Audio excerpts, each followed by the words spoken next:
കേരളത്തിലെ ജനങ്ങളെ പറ്റിച്ച് പണമുണ്ടാക്കാമെന്നും അതിന് ഓരോ വഴിയും തേടിയാൽ മതിയെന്നുമുള്ളൊരു ധാരണയായിരുന്നു കഴിഞ്ഞ പിണറായി സർക്കാരിലെ മന്ത്രിമാർക്കല്ല.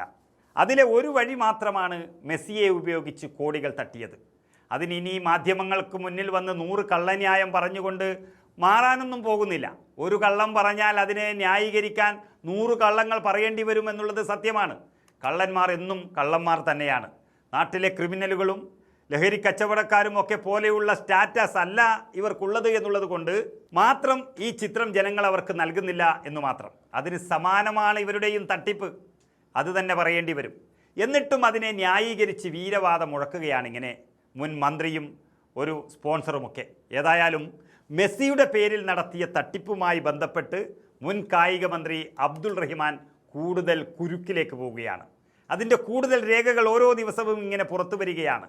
സ്പോൺസർക്കായി നേരിട്ട് വാദിക്കുന്ന അബ്ദുൾ റഹിമാൻ്റെ ഇമെയിൽ സന്ദേശമൊക്കെ പുറത്തു വന്നതോടെ ആ തട്ടിപ്പുകാരൻ മന്ത്രിയുടെ തനിനിറം പുറത്താകിയതാണ്.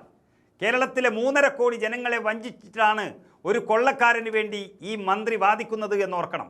2025 ഒക്ടോബർ 18-ന് AFA, അതായത് അർജന്റീനൻ ഫുട്ബോൾ അസോസിയേഷൻ അയച്ച മെയിലാണ് ഇപ്പോൾ പുറത്തു വന്നിരിക്കുന്നത്. കരാർ റദ്ദാക്കിയ അസോസിയേഷനെതിരെ രൂക്ഷ പ്രതികരണമാണ് നടത്തിയിരിക്കുന്നത്. അതായത് Argentina football association reporter broadcasting കമ്പനിയും തമ്മിൽ വെറും വാണിജ്യ കരാറല്ല, സർക്കാർ മുൻകൈയെടുത്തുള്ളൊരു ഉറപ്പാണ് ഇവിടെ നൽകിയത്. 130 കോടി ആളുകൾ കേരള സർക്കാരിനെ വിശ്വസിച്ചു. ഒരു രാജ്യത്തിൻ്റെ മുഴുവൻ വിശ്വാസവും കരാറിലുണ്ടായി. മെയിൽ അതെല്ലാം വ്യക്തമാക്കുന്നു. കേരളത്തിൻ്റെ ഉറപ്പുകൾ അവഗണിച്ചതിൽ പ്രതിഷേധം മെയിലിൽ പറയുന്നുണ്ട് എന്ന് മാത്രം. ഏതായാലും മെസ്സിയുടെ പേരിൽ കള്ളക്കളിയിൽ ഉന്നതതല അന്വേഷണം വരാൻ പോവുകയാണ്. അഴിമതിയും ചട്ടലംഘനവും അന്വേഷിക്കാൻ സർക്കാർ തീരുമാനമെടുത്തു കഴിഞ്ഞു.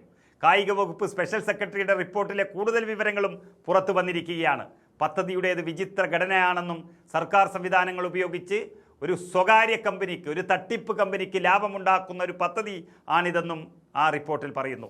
റിപ്പോർട്ടർ കമ്പനിയെ തെരഞ്ഞെടുത്തത് എന്തുകൊണ്ട് ആണ് എന്ന് വിശദീകരിക്കുന്ന ഒരു ഉത്തരവ് പോലുമില്ല. പദ്ധതിയിലൂടെ നടന്നത് വിദേശ നാണ്യ വിനിമയം മാത്രമായിരുന്നുവെന്ന് കായിക വകുപ്പ് സ്പെഷ്യൽ സെക്രട്ടറി ഈ റിപ്പോർട്ടിൽ പറയുകയാണ്.